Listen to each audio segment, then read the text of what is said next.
Elderly man has lived on a cruise ship for 13 years and absolutely loves it. The open sea is a calming force that some people can't get enough of. That certainly is the case for Morton Jablin, a former Navy officer from Brooklyn. He and his wife spent years traveling on cruise ships and befriending fellow adventurers. After decades on various cruise lines, they settled on their favorite and became well acquainted with his crew members. Years later, Morton is devoted to spending his final years aboard his home away from home. Long before Morton Jablin ever dreamed of living on a cruise ship, he was a resident of New York. Born in 1924, Morton grew up in Brooklyn. He developed a deep love for the sea and joined the Navy in the 1940s. As a Navy officer, Morton's appreciation for the ocean became stronger than ever. He spent time abroad as part of the Office of Naval Intelligence. It wasn't until 1946 that he returned to the U.S. When Morton returned to the States, he worked as a pharmacist, married a woman named Charlotte, and had 2 sons. As though he didn't already have plenty on his plate, Morton also started his own business. While overseas, he'd met a textile worker who he collaborated with on getting lace-making machines to the U.S. From there, Morton began his own lace-making business, which has managed to stand the test of time. He has since passed it on to one of his grandsons.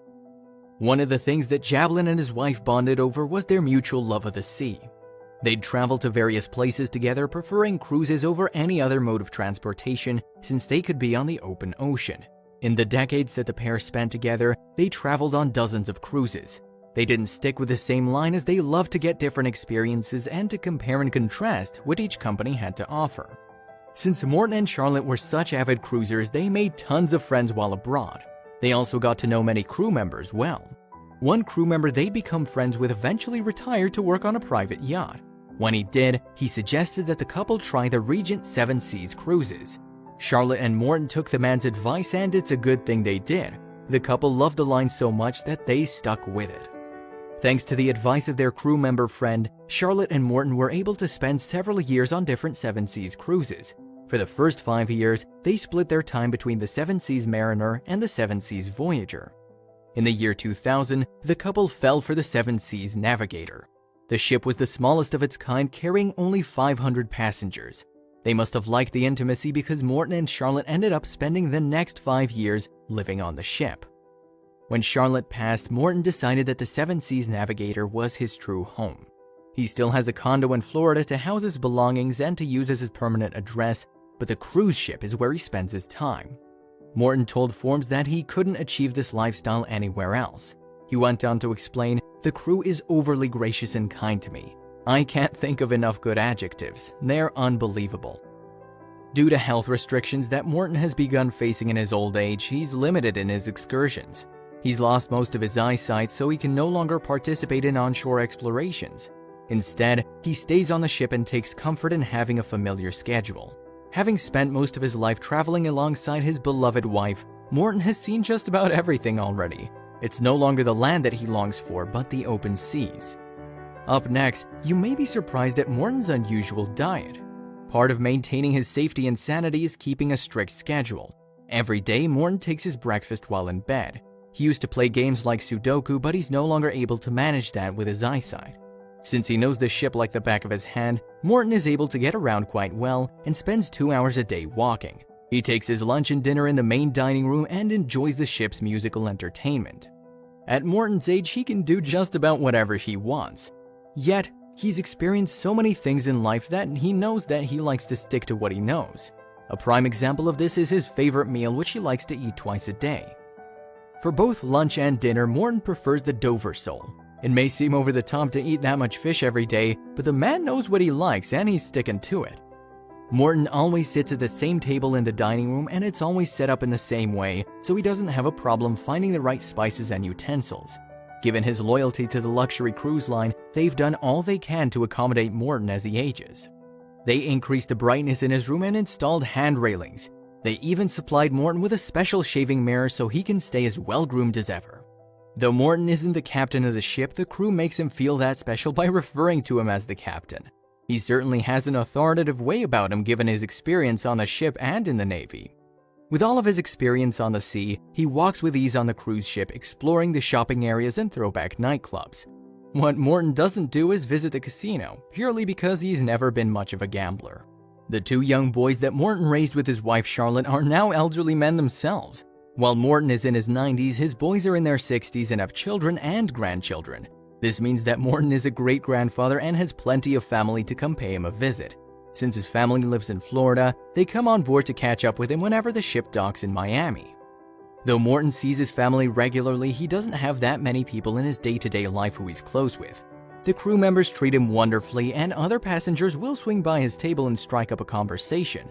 But most of the people Morton interacts with are the same age as his sons, if not younger. Since he's limited on how much he can relate to younger generations, he keeps things light and friendly, but ultimately embraces his seclusion. One thing that can be fun about living on a cruise ship is when he sees a familiar face. After all the traveling he's done, Morton sometimes will see an old companion who also loves to explore the world. The two may have met on another cruise ship or in another country years or decades ago, but like a transient city, people who arrive at the cruise are bound to leave. Only Morton sticks behind, comfortably residing in his home away from home. Part of why Morton loves living on the cruise ship so much is because he doesn't have to live at a nursing home. He boasts, "If I need a nurse or doctor, someone is in my cabin within 5 minutes." Even if it isn't a medical need, Morton says that someone arrives at his beck and call in less than 20 minutes. Plus, the cost of living on the cruise ship is comparable to many nursing homes. The only downside to living on a cruise ship is that the weather conditions out at sea can be risky. With all the movies that have been made about ships sinking, you'd think that Morton's odds of being in a dangerous storm are pretty good. In reality, he's lived a perfectly safe life during the several years he spent on board. Plus, as a former naval officer, he had to embrace the chance of things going wrong decades ago. Those who have heard about Morton's lifestyle or who meet him while on board have often praised him for daring to be different. While many elderly men end up doing whatever their families think is best, Morton has held to his own convictions. Not only is he living on his own terms, but he's doing so in the lap of luxury. For some who are in a similar time in their lives, Morton's story is inspiring. Since many have become fascinated by Morton's way of life, his story has gained popularity over the years. One Facebook user said that Morton is, quote, "doing it right," referring to his freedom and fortune. As his story spreads, people are realizing that their later years don't have to look so traditional. There's still an array of options to choose from even as you age. Granted, Morton has been very lucky to have the support of the crew and the financial backing to pull this off. While Morton may not be up to date with how his story has floated around the internet, he stays apprised of some technological advances. He has an Amazon Echo in his room to make it easier to gather information. He also has a cell phone to stay in contact with his family in between their visits. For someone well into their years, Morton has managed to stay as connected as he needs to be, even while in the middle of the ocean. Morton couldn't be happier with his decision to spend his final years on a cruise ship. We suspect that it reminded him of the adventurous time he spent with his wife over the course of their long marriage. After securing a successful career and raising a family, Morton gets to enjoy time to himself without a care in the world. He even gets to enjoy his preferred meals in his favorite place. Best of all, he's doing what he loves: cruising.